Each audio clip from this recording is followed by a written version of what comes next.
the thing is, when you let go of it needs to have a certain outcome is when the universe can actually show you like where you're meant to be. Totally. Because we all have this beautiful timeline, our life that we can live if we are really in the trust, really in the knowingness that we're supported and directed. And then when we are in that vibration, it's like we can see clearly the path. Totally. When we start freaking out, we're in the fear and we constrict, then we can't see clearly. And then we're just like latching on to the next like 3D thing, you know, like I think I need this house and I can see it, so I need it. But really when we can let go of that, magic happens. Totally. I know it sounds funny, but it's like literally magic unfolds. This is Alaska Wolf, and you're listening to the Heartbreak Alchemy Podcast. So I've been thinking a lot about what it is to be making massive change in your life these last few days. I've really reached a point in my life where there's been some really big leaps that I've had to make, some really big moments in my life where I had to lean in and do something that felt really wild, and something that I recognized over and over and over as I continued to make these big changes in my life, whether they were something I wanted to make or something that was kind of pushed upon me, was that in order to really make these changes in your life, the thing that makes it easier, the thing that makes it flow all the better, is when you can actually lean into trusting yourself or trusting the universe. And this is something I always struggled with so much in my life, and it just kept on appearing over and over and over, this like need for me to learn how to trust myself. And so that's what I want to talk about today. And as luck would have it, I'm here with my very beautiful and wonderful friend, Brittnee Bond. Hi. We both live in Thailand together, not literally in the same house, but we might as well. Sometimes it feels like. And this is really a theme that's been moving through both of our lives recently. Mm-hmm. And so it's really something that we're just going to chat about today, chatting about how it is to begin to trust yourself, how that relates to the body, how that relates to you being connected to yourself, to knowing who you are, to trusting who you are, to loving who you are, and how it actually connects to you really being in touch with the things that are happening inside of yourself at any given moment.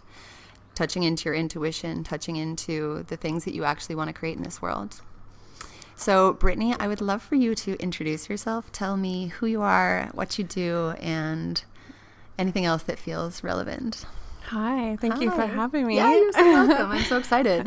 My name is Brittnee Bond, and I'm originally from California. I have lived based in Thailand for the last 9 years. But traveled all over the world and had many different companies. My background is actually in the legal field. Yeah. Used to be a lawyer in the States.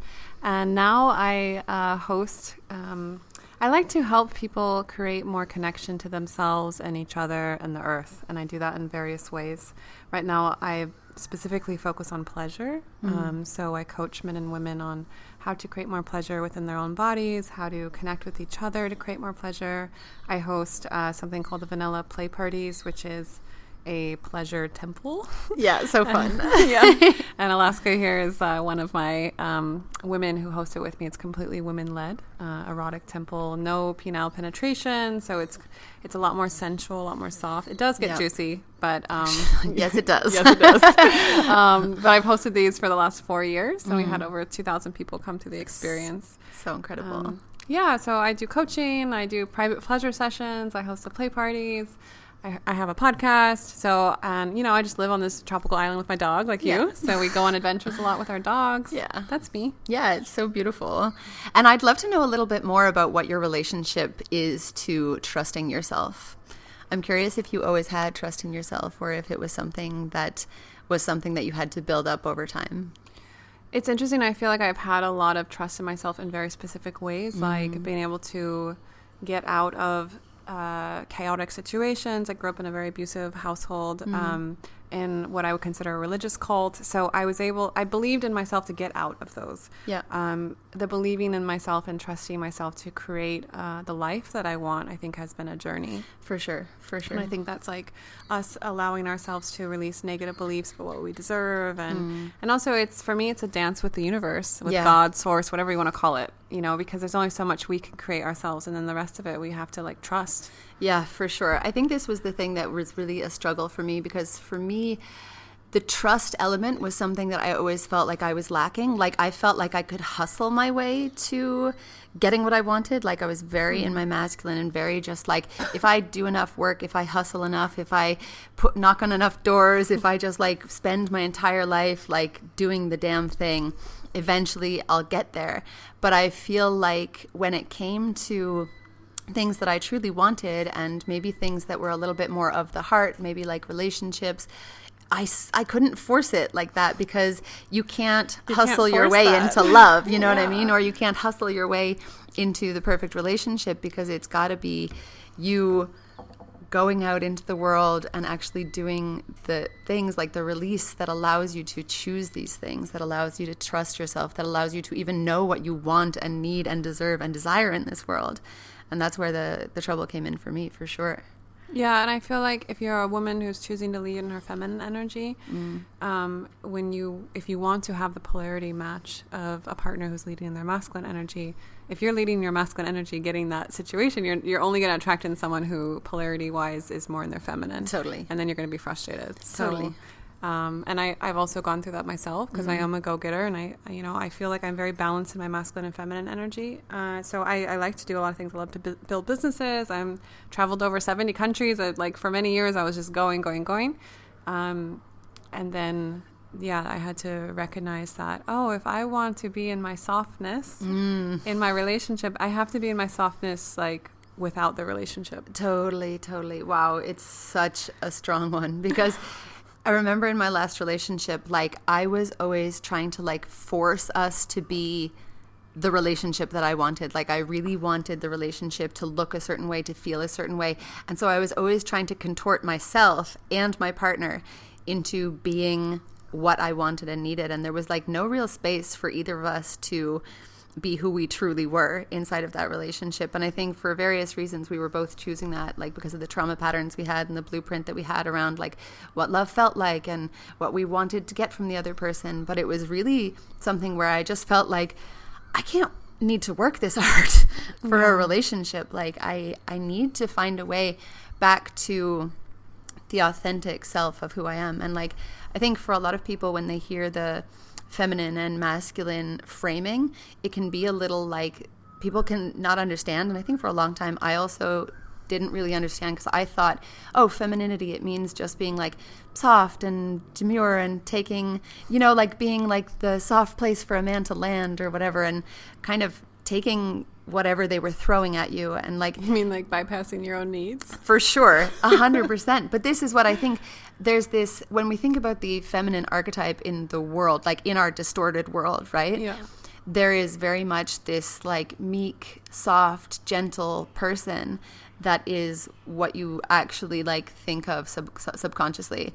But when you actually are really thinking about the feminine polarity, you're really thinking about like rawness, realness, ferociousness, almost sometimes also when it comes to like protecting your family. And so I think that language put me off for a long time, but actually reclaiming your femininity and coming back into your softness and your power and your authenticity is about getting in contact with your emotions and releasing the things that don't serve you, all of those conditioned ideas of who you should be that was keeping you in a wrong relationship or in parts of your life that you didn't actually like.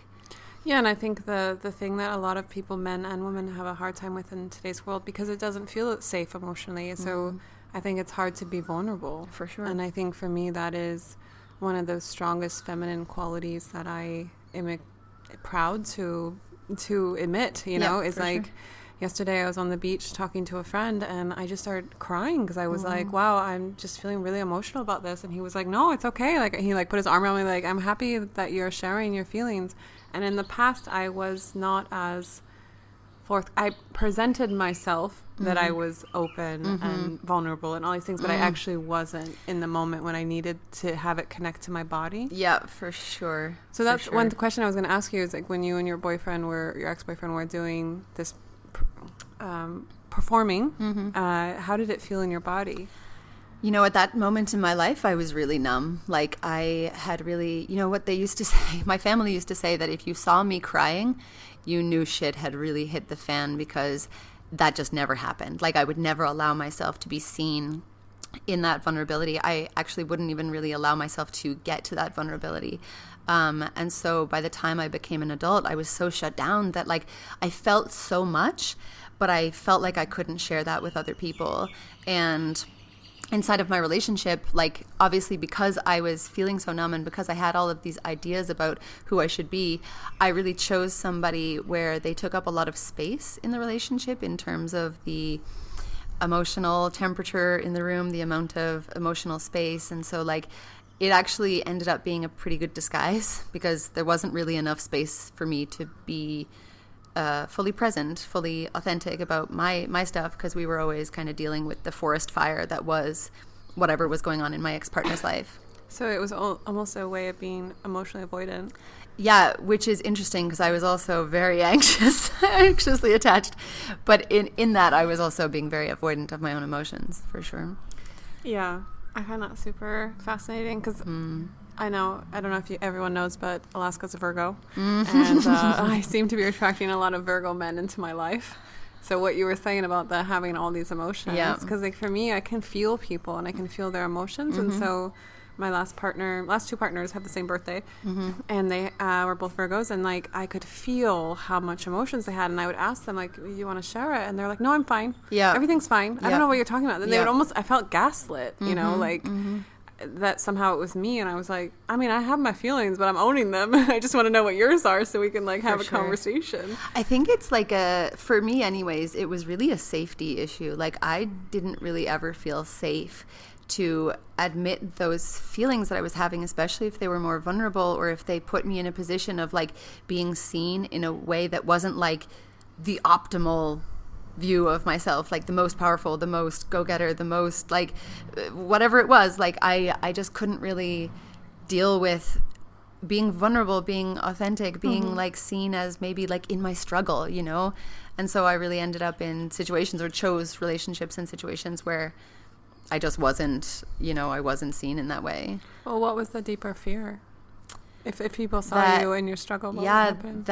So I think being a Virgo, like I really feel like I fell into helper mode a lot. And it felt like if I was not helping somebody, then I was not worthy. I was not useful in the relationship. And then that kind of became the role that I stayed in and felt like I had to stay in. I'm curious why you feel like you were attracted to Virgo men if they held a similar kind of space where they felt they were disconnected from their emotions or couldn't share them with you. That like lack of maybe authentic vulnerability. First off, I didn't know they were Virgos when we met. Disclaimer. And also the last two had the same birthday, which I find really weird. But I think there is very similar patterns to you where I think for me I was afraid of disconnection, if like being felt as too much. And so matching with men where I think there was, at least for Virgo men, I feel like there's an element of like containment. Like they do want to make sure everything's working and everything's okay, and they're good at the 3D reality normally. Yeah. So for me that felt really safe, and I had been in relationships in the past where I was in more of my masculine role. So it was more me wanting to lean into my feminine, but I think I went the other extreme where I was like, I ended up picking men that had like no connection to their emotions instead of like very emotional. So, and then I think there was this element of like, I just want someone to take care of me for once, you know? And then, but at least with my last partner, I felt like him taking care of me or us being good in the relationship, I had to like, I told him to his face, I was like, I felt like you want me to not have feelings. And that's literally the equivalent of me like cutting off my arm. Yeah. You know, like I feel like there's a whole part of me that's not being seen in this relationship. And also you have feelings too, you know, like, so I don't know how this is working for you, because how do you be in relationships, you know, like. I think that sometimes, and I'm not going to say this is just down to being Virgo, but when you are that little bit avoidant of like the authentic, the messy, the difficult elements of your life, it's because you're actually trying to stay in the cerebral, you're trying to stay in the mind and not go down into the body. And so like, I think myself included, I had a lot of emotions. I had a lot of feelings. I was still a very deep person, and I felt very deeply, but I would rationalize, like everything would go through my head first. Yeah, and that makes me crazy. Yeah, for sure.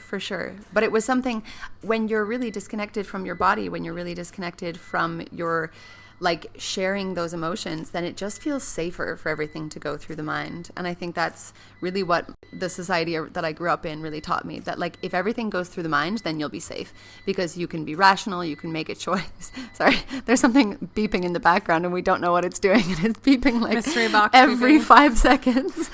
It feels like there's a bomb about to go off. I just want everyone to know. I feel like it's probably a 3D printer of some description, and I don't know what it's printing, but apparently it's doing it right now.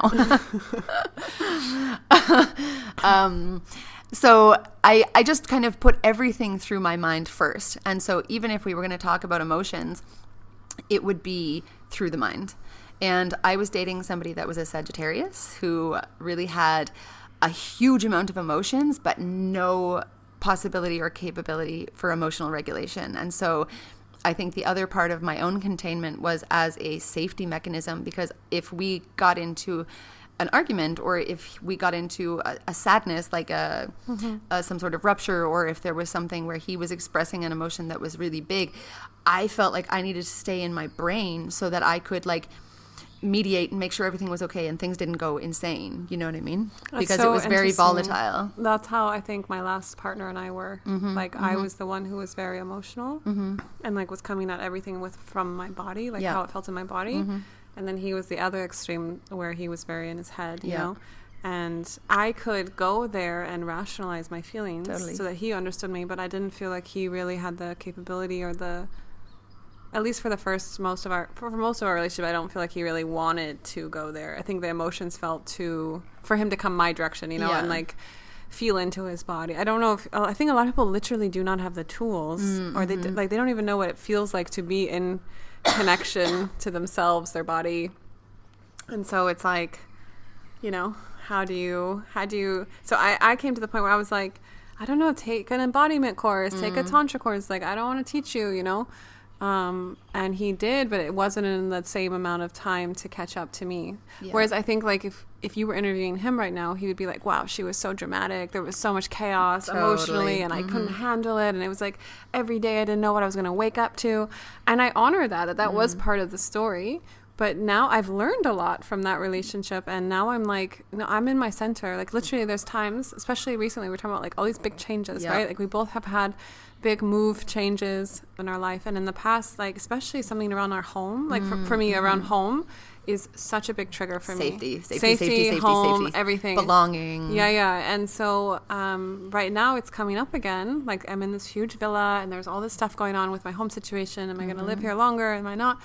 And I've just spent the last couple days just being like, no, Brittnee, you're going to stay in your center. Totally. And you're going to just trust that it's all, this is where the dance with the universe is. It's like trusting, doing my part to stay in my center, stay calm, and then trusting the universe is going to take care of the rest. Totally.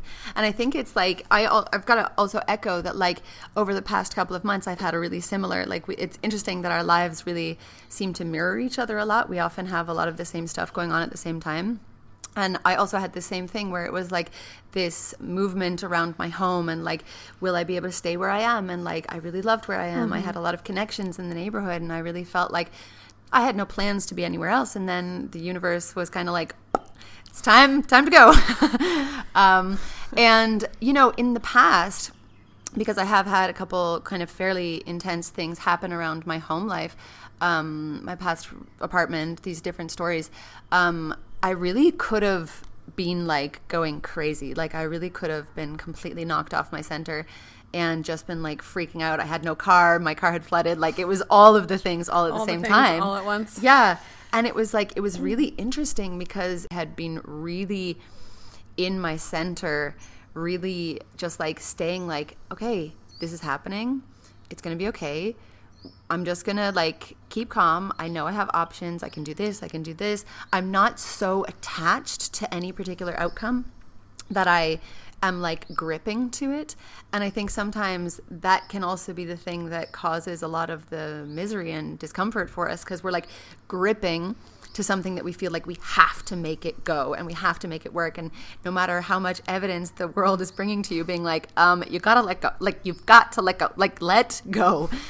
You're just gripping on. And like that can sometimes be where a lot of the pain comes in, because you're like, you don't trust that if you let go, things will actually be okay, that you will find something better or different, or you will find a different situation, like that the universe will swoop in and pick you up. And I think like having that trust is such a game changer in your life. For sure. And I mean, I think I always equate it with like stepping off the ledge and just being like, I'm going to fly. I swear I'm going to fly. It's going to work out, you know, because you can fall or you can like soar even higher, you know? Sure. And the last house I lived at here on the island, I stayed for 5 years, you know, and then suddenly my landlord, had a major breakup, and then my landlord was like, you know, we want the house back for our family. Like, it's a Thai family. And I totally understood why they wanted it, but also at the same time, I felt so upset, you know, because this was my stable place on the island. And then I just was like, okay, what do I want? Like, I can move into, I currently had a 3-bedroom, 4-bathroom house. Like, do I want to go into a small bungalow? Do I want to go even bigger? And I was like, life is a video game. Let's go bigger. And then I manifested like the villa that we're sitting in right now, which is like, you know, it can fit 200 people in this house. And it's something I use for my play parties. We have so many community events here, and it's just been such an expansion. And I'm not saying that that's the end of the story. You know, now there's something with this house where I'm like, okay, should I stay here longer? Should I go? But I just know that it's really about, the thing is, when you let go of it needs to have a certain outcome, is when the universe can actually show you like where you're meant to be. Totally. Because we all have this beautiful timeline, our life that we can live if we are really in the trust, really in the knowingness that we're supported and directed. And then when we are in that vibration, it's like we can see clearly the path. Totally. When we start freaking out, we're in the fear and we constrict, then we can't see clearly. And then we're just like latching on to the next like 3D thing, you know, like I think I need this house and I can see it, so I need it. But really when we can let go of that, magic happens. Totally. I know it sounds funny, but it's like literally magic unfolds. The more that we can trust, and you know, we use our physical minds to manifest things and like go in one direction, but also create space for whatever is unfolding. And this is when you're really connected to your body and your intuition. For sure. Because when I first walked into this house that I'm in now, I'm like, what the heck? Like, this is, I saw this villa in my meditation for like 6 months. I didn't know what it was, but I just kept picturing myself in the specific layout of where the living room is. And when I walked in, I was like, oh, this is the house. Yeah, like deja vu. Yeah, super deja vu. Yeah. And then I still was like, okay, don't be attached. It's okay if it doesn't work out. And then it just worked out, you know? Yep. Which is so incredible. It really makes me think of like sometimes our attachment is to our life being a certain way. And so when these moments come up of like devastation or like complete breakdown where you lose something you thought you were going to have, like a relationship or a house or a situation, an experience, a job, like whatever it is, you can really start to read that as like, oh no, my life is being crumbled right now. And like in my own experience from the last few big kind of like upsets or upheavals that I've had in my life, actually the thing that I thought was going to be the end of my life was truly the thing that allowed me to step into a completely other higher timeline where I actually am so much more authentic, so much more aligned. Like I am choosing things that I never thought would be possible for me, because in the version of myself I was in those past experiences or relationships, I just didn't allow myself to think like that. Like I thought like, I have my partner here and we're going to be in Berlin and we're going to live this life where I'm kind of like pretending I'm okay with stuff I'm not okay with, and like at least I'll have the relationship and I guess I'll be kind of safe, and like I don't know what we'll do, but we'll be together. And like, you know, when that relationship ended, it was such a goddamn blessing. It was such a blessing because it showed me so much about myself and what I personally, as one human on this beautiful, crazy universe, like actually wanted and needed in this world. And now I live in Thailand and like I have these beautiful friendships and experiences and situations in my life. And like I just have all of these things that I never knew were so important to me. And I didn't know I was missing because I was gripping so hard to the last relationship that I had. So I'm curious what your experience is with the things that come that feel like they should crumble your world. Like, how is your interpretation of how they actually like end up affecting you? I mean, I am very Scorpio. I'm like most Scorpio in my astrology. Yeah. So I really resonate with the archetype of like Phoenix rising, my way out. But of course, like when it comes to love, I think that one's the hardest for me. Like when it comes to jobs or a country I'm living in, or, you know, there's like, I'll give you an example. So I was launching co-working spaces in Chiang Mai. And the one that I was connecting, or that I was working with over a course of a couple of years, I felt like they were like my family. Every year I'd come back and work with them and expand. And then they just one day told me like, yeah, we don't want to work with you anymore because our team is like saying you're asking them to do too much. They just wanted to like basically be on Facebook all day. Rude. And I was like, let's do a startup boot camp. Let's do this women's entrepreneurship thing. Let's do that. And they're like, too many ideas, Brittnee. Yeah. And I was just like, but I want to expand, you know. And then I talked to a really good friend of mine that same day. We just happened to have a catch up, and he said, remember this day. And I remember it because November 9th, he just said, remember this day. And I looked at the calendar, and he's like, you're going to always be grateful for this, that this happened, because now you're going to be able to focus on what you really are meant to focus on. Yep. And I was like, okay. So, and I just then I opened myself and I expanded into the universe. Like, what am I meant to focus on if it's not this? Because I was going full steam ahead in this direction. Yep. And I gave myself some space. I ended up starting my own business, coaching women, and like just a lot more things that were more aligned for me. Totally. But if I had just stayed in that job, then I would have just been consulting co-working spaces, which is like, when you think of like who I am now, I'm like, what am I doing? Brittnee and her button up, like white blazer. Like, this is consultant. And then when it comes to like the love stuff, like last year I was in a pretty rocky place with my ex-boyfriend, and I ended up going to Japan and just being like, what am I meant to do? Like, I really opened myself. I went on a solo trip to Japan. I jokingly call it like my Vipassana in Japan, because I really didn't speak to anyone. I didn't really speak to anyone. Like in Japanese, like they don't really talk to you, you know. So I was just like really in my own vortex, like really dealing with it. And also seeing how emotionally disconnected they are there as a culture, it really showed me like, wow, some of my avoidance stuff and some of my parts of me that wasn't leaning in and allowing myself to be soft. So I came back from that like heart open, like really arms wide open, like let's try again, let's make this work. Like we were in a rocky place, we hadn't broken up yet, but like it was going that direction, you know. And then I came home to him having like broken like all of our agreements around openness with another woman, like falling in love with another woman and like putting her first. She was gone for 2 weeks, by the way. Yeah, I was like 10 days 2 weeks. maybe. Yeah, like 10 days. This was not like a month-long, 6 months journey. This was 2 weeks. So just for context. Yeah, and he wanted to be like a polyamorous relationship with her. This was never on the table in our relationship. And so I was just like, and there was so much disrespect happening, and I was just like, wow. I had gotten some perspective, and I was just like, this is below my standard. Like, I cannot tolerate this. Like, this is, my life partner doesn't do this to me. Like, you know, like the version of, and I just realized like, okay, I have to, and that the thing that was hard was like, I knew I had to break up with him, but I just almost didn't want to go through the sadness. Yeah, I feel you. I've had a lot of, our dogs are both coming to us like, it's time to go for a walk on the beach. Come on. I think they're coming over. They're like, oh, break up stuff. Let's go over and hang out with them again.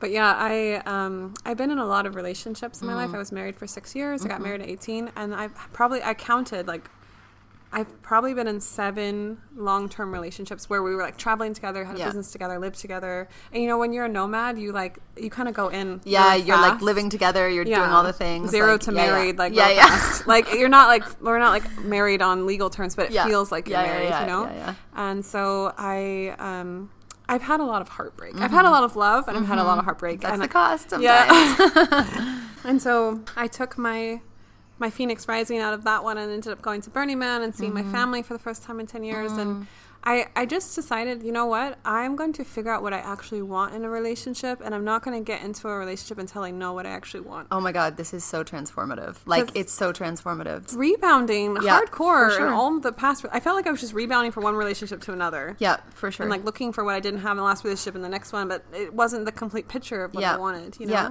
because it's like that, what's that game where it's like pong, pong, pong, pong, pong, ping pong? No, not ping pong. What? Where it's like bing, bing, and then... Sorry, if you could see me on the video, I'm like making my hands go like pop, pop. This is a terrible description. At the bottom, there's 2 little levers that you hit and you go up, but it's like, what's that called? Now that you're saying, oh my God, my so brain annoying. is so fried right now. It's something pong. I think they know what you're Oh my God, I'll insert it later. I definitely won't. But like, if you guys know, just like write it in the comments. What were we even talking about? Oh, rebounding. Truly, when you're like in a relationship and then you get out and you're just like jumping as a reaction to where you were before, it's like you're truly not actually making an informed new decision. You're just actually just like reacting to whatever you were missing in the last one. And so like that clarity, that coming back to self, that knowing what you want from that internal compass is like such a freaking game changer. And so often, especially as women, that bird means good luck. We're taught to use a compass that is outside of ourselves. And like, you know, you should be looking for a man that's rich, or you should be looking for a man that does X, Y, or Z. But like a lot of the times we want very specific things in relationship, and like your version of a beautiful relationship will not be the same as mine. For sure. And so if you're not spending time actually like cultivating a list that is true to you and comes from that internal self-sourced place, you're going to go out into the world trying to choose relationships based, again, even though you feel like you've connected with yourself, you're still choosing it based on what the external is telling you. And this is why you can end up in so many situations of like love, and then you're like, oh, this isn't right. And then it's heartbreak again. And you're like, why do I keep on doing this? But it's like the lack of intentional time to come home to yourself first and like know who you are, love who you are, feel worthy, feel like you deserve things, clarify your dreams, clarify what you want from a partnership. And it's like such a game changer. For sure. I mean, I've taken it's been almost a year since I've been in a relationship. This is the longest I've ever been single my entire adulthood. I got married when I was 18 and I've been in relationships. I think the longest I've probably taken a break before was maybe a month or two. And I mean, I'm talking like casual relationship, but I really have not been in any relationship since last May. Yeah. So that's a really big deal for me. I feel like I've grown so much, and I really like wrote out my list. I actually made it into a verbal affirmation. Yeah, amazing. Of like my life, my vision, what I want in my life in the next 5 years, and also that includes meeting my life partner. Totally. You know, and so it's like he looks like this. We have this kind of life. I'm so grateful that he has these qualities. I'm so grateful for the opportunity to love him. Yeah, you know, amazing. Like I listen to this in the morning and at night. Same. And I just love it. Wow. And it's just really funny because sometimes it's like, I think it's really important to be very real with yourself of what you want in a partner, because some of it is going to be physical attributes. I think in the past I thought that was being superficial, and now I'm like, I'm a tall woman, like I'm like 5'9", you know? And I want you need a 200-meter man. Yes, 200 meters. She's joking. In one of my podcasts, I accidentally said 200 meters instead of 200 centimeters. I really enjoy tall men that are taller than me, where I can feel petite, you know? That's basically my one physical, and I need to be attracted to them. Yeah, but But you're pretty open otherwise. Like you're not somebody that's like a super, like you're not a real like regimented type person. As long as I just find them, and for me, I'm rising Aquarius, so I just need to find them kind of quirky and like sexy, but in like a unique way. That's what I like. Sister always used to say like hot but kind of ugly is your type. And I was like, yeah, I can see that. Like I get it. I know what you mean. Like that's not a slight to anybody I've ever dated. They've all been like gorgeous to me, but like something slightly weird about them. Yeah. And I'm like, that's what I like. Yeah. I mean, my girlfriends said that I date street fighters, like the video arcade game. Apparently they all look like these big fighter men, and I'm cool with that. But what I recognize for me that I really need in a partnership is like, and this is my polarity match that I want. You know, I think everyone needs to look in what they're giving and what they want to receive. Yeah. And for me, I give a lot of containment, and I give a lot of hosting around emotions and spiritual. I'm a very spiritual person. Yeah. And I really enjoy when a man can, you know, at least talk about their emotions, but I'm happy to like guide it and like be the one holding that safe space. Yeah. And then I really enjoy when a man is leading on the physical world, you know, like I have a very abundant life, and also I choose to be with someone who can meet me there. Totally. And wants to take care of the 3D reality for me. Absolutely. You know? Oh my God. Like there's something so beautiful about that. I always refer to this one date that I went on with my ex-boyfriend that was like on my birthday in Thailand. The year previous, he had forgotten my birthday, which we were in Vietnam, and it was a pretty rough day. But then the next year, for my birthday, he just literally took care of everything, like tickets to a show. We were taking some acid, so he had organized that. Like we were going around it. I didn't have to lift a finger. I didn't have to think about a damn thing. I didn't have to pay for anything. And like That was such a beautiful day. Like, it was the first time I think ever in my life I had truly been in, like, on a date where I felt like, oh my God, I am totally brain off, and just like allowing myself to be led by the man that I trust through this experience. And it was such a like incredible day. And it's like, if you can choose that for yourself from a partner, what a beautiful experience it is to just allow yourself to be vulnerable, be led, be taken care of. And I think, like, as the Virgo and as somebody that's like out there in the world doing her thing and like creating businesses and all of these things, I think sometimes you can like lose touch with that if you're not making a conscious effort to be like, no, I actually also want to be soft. I also want to make space for somebody to like lead and take up that space in my life where I don't need to be the one that's constantly making everything in our lives go. Yeah, I mean, I'm so over that. For sure. It's over. The era of this is done. Yeah, and I think the reason I was sharing this in one of my podcasts I was making this morning was that I thought that a man doing that and like taking the lead in that actually equaled them controlling me. Yeah. Because this is what I had with my dad growing up. Mm-hmm. And so I craved men and I attracted in men that were leading, but they were leading to the point of control because it was actually them trying to make themselves feel worthy of me. Yeah, got it. So it was covering up a self-worth issue that they had with themselves. And that didn't resonate with me because I'm actually like I need my independence at the same time, you know? So now that I'm aware of this, I'm also like taken the opportunity in the last year to really make sure that I'm providing financially the life that I want to live. Like this house is my standard of living. Yeah, for sure. I don't need to live in a house this big all the time, but at least I've proven to myself that I can do it myself. Absolutely. And I'm currently living here by myself of all things after my dog. But it's like now I know that it's a man that walks in and wants to show up for me in that physical, financial way is doing it out of choice, not out of scarcity. It's like out of abundance. Absolutely. Like I can do it myself, but I'm choosing to let you be in that role for me. Absolutely. And I think that's also where it, like, if you are a woman that is maybe struggling with her own self-worth or struggling with her own personal power or is struggling in a place of her life where she is feeling like looking for a life raft, basically, then the man that walks in that's a provider, that can be a role where it can feel kind of dangerous because you're like, well, he's going to provide for me, but at what cost, you know, because I don't have... Or what if he leaves? Yeah, what if he leaves? Like, and again, we come back to like the idea of like needing to grip on and grip hold and like tolerate anything and stay no matter what you're actually feeling, what your internal compass is actually telling you.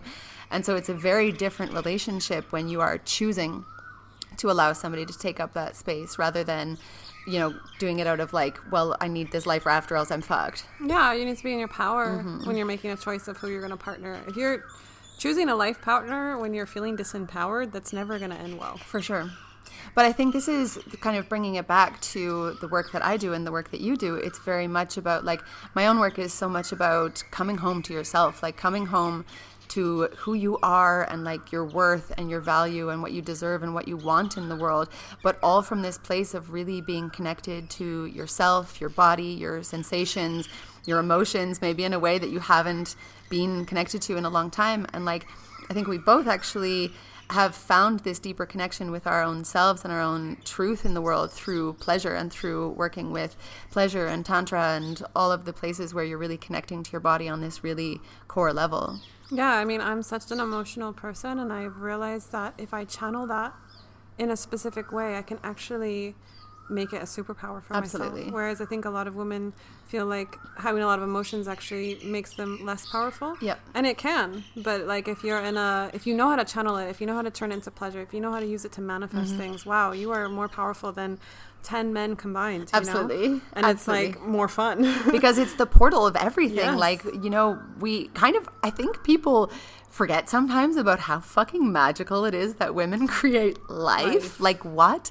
There's like one cell and then it turns into a whole ass human being. Like what? Magic? What sorcery is this? And then like we can feel kind of like pushed out of our center by our own emotions. But the truth is, if you can learn how to harness those things, if you can learn how to step into your power, if you can actually choose yourself in such a powerful way, you can actually become this incredibly powerful being, just harnessing things that are innate to you, which is so incredible. I think it's magical. Literally. Let's talk about the next one. Yeah. I'm like dripping with sweat right now. Talk about pleasure. I want to go jump in the sea. True. I'm so hot. The sun just happened to catch us right now while we're recording this. We're both using our hands as visors because it's so hot. So hot. I didn't set us up upstairs because I was like, it's going to be too hot. But I would love to bring this back to what we were talking about at the beginning, which is honestly moving from a space in your life where you do not trust yourself, or you don't feel like you have that connection to trusting yourself, moving into a space where you feel like you can be more in your center, that you can trust yourself, the universe. I'm curious if you had to give one thing that you do either daily or one thing that was super transformative on your own journey, what would you say that was? For me, I love journaling. So I really write love letters to myself, and I write, things like, you're doing amazing, you keep going, I'm so proud of you. Like, writing that to yourself is such a game changer. Yeah, for sure. A lot of times we wait for external validation, but it's like, why aren't we giving that to ourselves and so cheerleading ourselves on, Yeah. And then I also write the life that I choose. Like this morning I sat down and I was like, if this house situation is not working out, what do I want? And I just free flowed journaling, everything that was my desire after this. And some of the things that came up were super surprising for me. And I was like, oh, that's really exciting. I didn't even know I wanted that, until I allowed it. And then that helped me to connect to my body more, connect to my desires.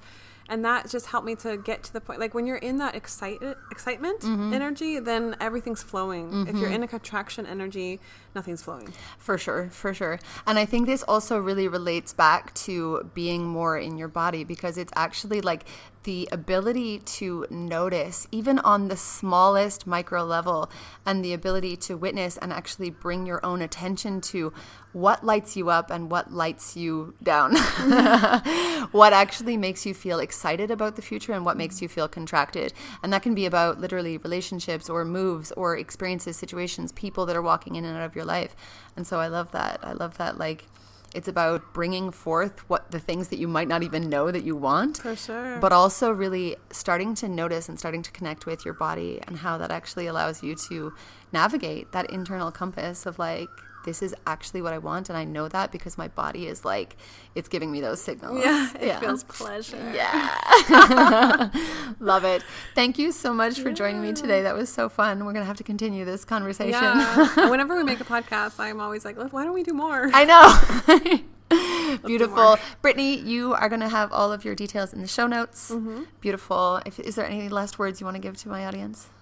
You're doing amazing. Keep going. Yeah. Amazing. Thank you so much, my love. Thank you. Thank you so much for joining me here for this episode of Heartbreak Alchemy with Alaska Wolf. If you're a woman out there that's ready to heal her heartbreak, to step into the most powerful, authentic, and raw version of yourself, if you're a woman that is ready to step into the life that you know that you are destined to live, then now is the time to talk to me. The Essentialist begins on April 7th and applications are open right now. If you're interested in getting more information, you can go to my website at www.alaskawolf.com, or you can hit me up in the DMs on Instagram and I will pass on all of the information. I can't wait to meet the women that are going to step forward and be part of this round of The Essentialist, because the transformation that you will experience in your life after this heartbreak is quite literally the thing that is going to split your life into the before and the after. And that is a promise. If you're interested in talking more to me, I can't wait to hear from you. You know where to find me. Also, if you've enjoyed this podcast, I would love it if you would rate, review, and share it on your Instagram so that we can get the word out to all of the women and men out there that are struggling in this heartbreak, thinking that it's going to be the end of them, when really, this heartbreak is just the beginning of the life that you've always wanted to live. So if you've enjoyed this podcast, I would love for you to share it on your Instagram. You can tag me at Alaska Wolf, and you can tag Brittnee at Brittnee Bond. Thank you so much. I can't wait to talk to you in the next one. This has been Heartbreak Alchemy with Alaska Wolf.